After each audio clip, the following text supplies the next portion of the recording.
দেখো কথাতেই আছে ভালো কিছু খেতে গেলে ভালো কিছু করতে গেলে একটু কিন্তু কষ্ট পোহাতে হয়। তেমনই একটা ভালো ক্যাফেতে খেতে গেলে আমাদের কিন্তু 12 কিলোমিটার দূরে যেতে হয়েছিল বাড়ি থেকে।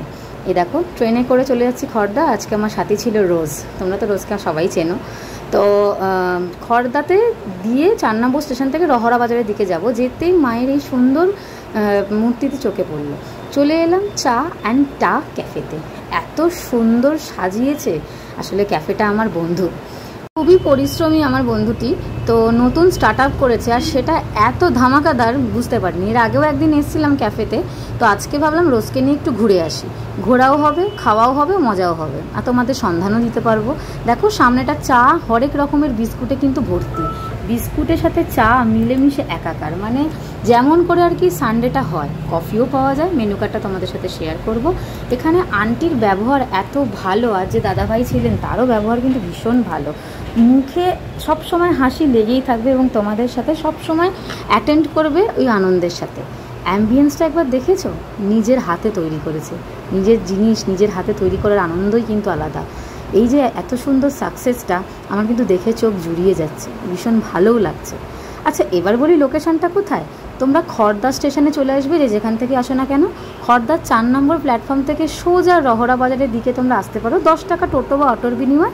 আর যদি আমাদের মতন হাঁটাপ্রেমী হও তাহলে 15 মিনিট সোজা হাঁটলেই কিন্তু চলে আসতে পারবে এই ক্যাফেটায়। এই যে চা আর একটু স্ন্যাক্সের মেনুগুলো দেখে নিও। শোনো অনেক কিছুই কিন্তু আপডেট হয়েছে, সেটাও মেনু কার্ডে লিখতে ভুলে গেছে।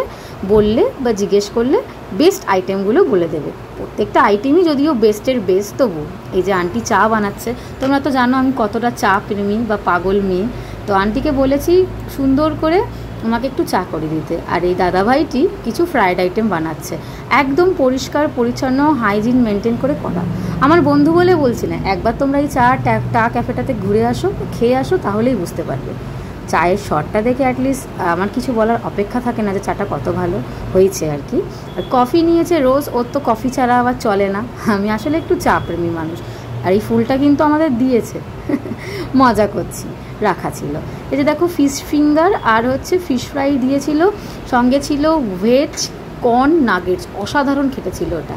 আর ছিল 20 পিস ক্রিসপি চিকেন বল বা নাগেটস, যাই বলো না কেন, সবকটাই অসাধারণ ছিল। আরও অনেক কিছু খেতে বলছিল। আগের দিন এসছিলাম, মোমো খেয়ে গেছি ভ্যারাইটিস রকমের, আরও অনেক চিংড়ি মাছের আইটেমস খেয়ে গেছি, তাই এই দিনকে এইটুকুই খেয়েছি। প্রত্যেকটা আইটেমই মুখে লেগে থাকার মতন, বিশেষ করে ফ্রাই আইটেমগুলো আমার কিন্তু বেশ ভালো লেগেছে। তাহলে পরিবারের সাথে, বন্ধুবান্ধবের সাথে, গার্লফ্রেন্ডের সাথে, বয়ফ্রেন্ডের সাথে, প্রিয় সখী এবং প্রিয় সখার সাথে অবশ্যই কিন্তু একবার এই টা ক্যাফেতে ঘুরে আসতে পারো। মিনিমাম দুজনের 200 থেকে 250 টাকা খরচা হবে।